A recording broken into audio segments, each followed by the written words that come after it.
Biz bu dünyadan gedəndə nə aparacağıq? Hər şeyi burada qoyub gedəcəyik, heç bir şey aparmayacağıq. Ən sevdiklərimiz belə bizi torpağa tapşırıb dönəcəklər. Onlar da bizi tərk eləyəcək o anda. Bizdən nə qalacaq? Bir şey. Biz olmayandan 1 il, 2 il, 3 il sonra belə bizi xatırlayanda kimsə deyəcək ki, adam kimi bir adamdır. Bilmirik 10 gün sonra nə olacaq, deyilmi? 10 gündən sonra bəlkə bizim hər hansı birimiz bu həyatda olmayacaq.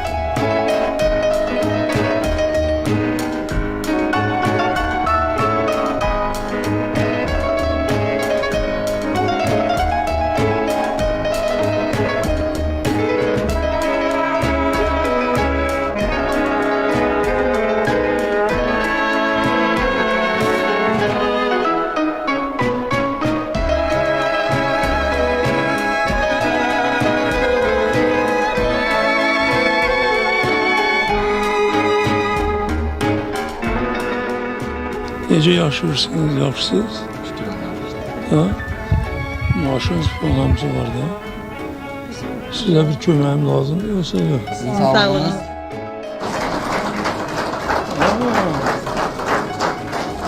Birinci jurnalistlərdən çox iğnə batıran jurnalist. Çox iğnəsi var bunun.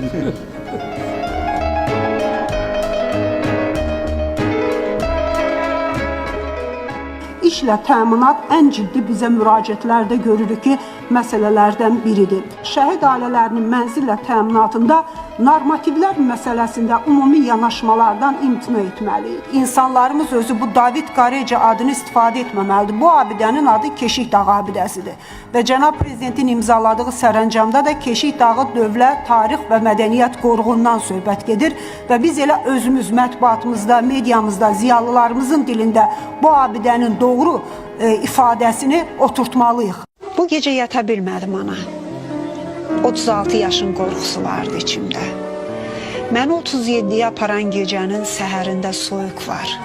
Üşüdüm anam.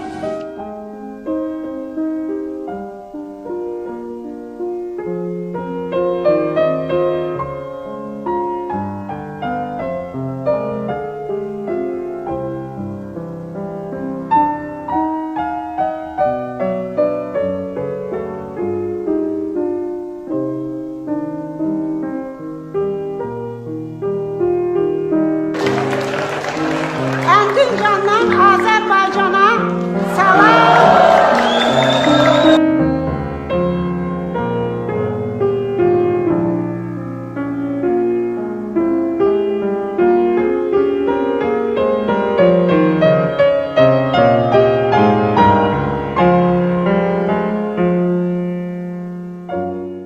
Biz yurt dışı değiliz. Değilsiniz zaten. Değilsiniz. Biz Evet. vatanız. Aynen öyle.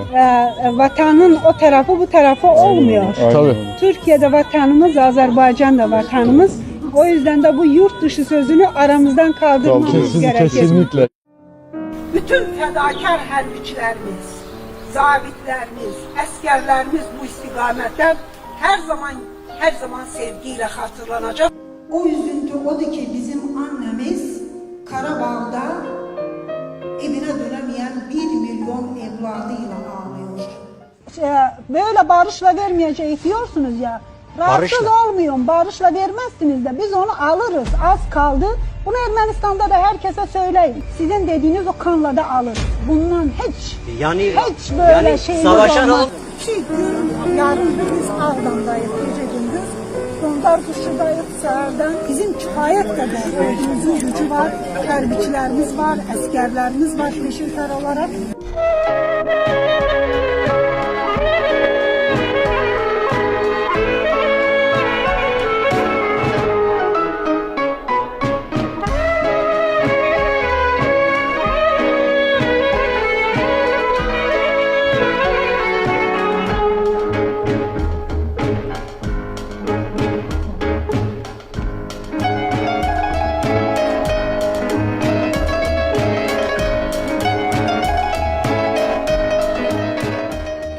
Milletvekili 3 defa bir meseleni kaldırıpsa bu cevap olmalıydı. Hele milletvekiline 4. defa bunu kaldırmayın demek.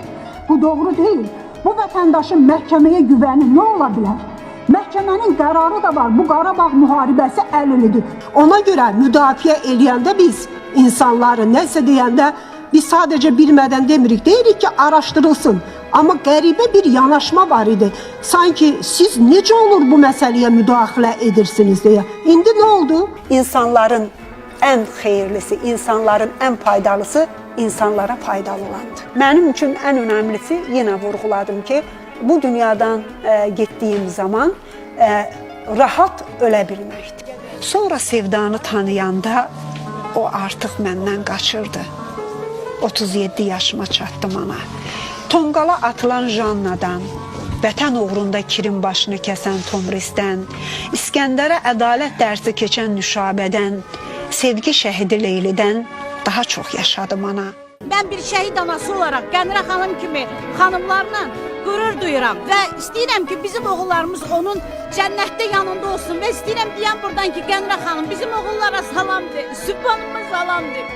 Məni uşaqlığıma aparana, sonu xoşbəxtliklə qurtaran nağıllar danış. Biri varları çox olsun.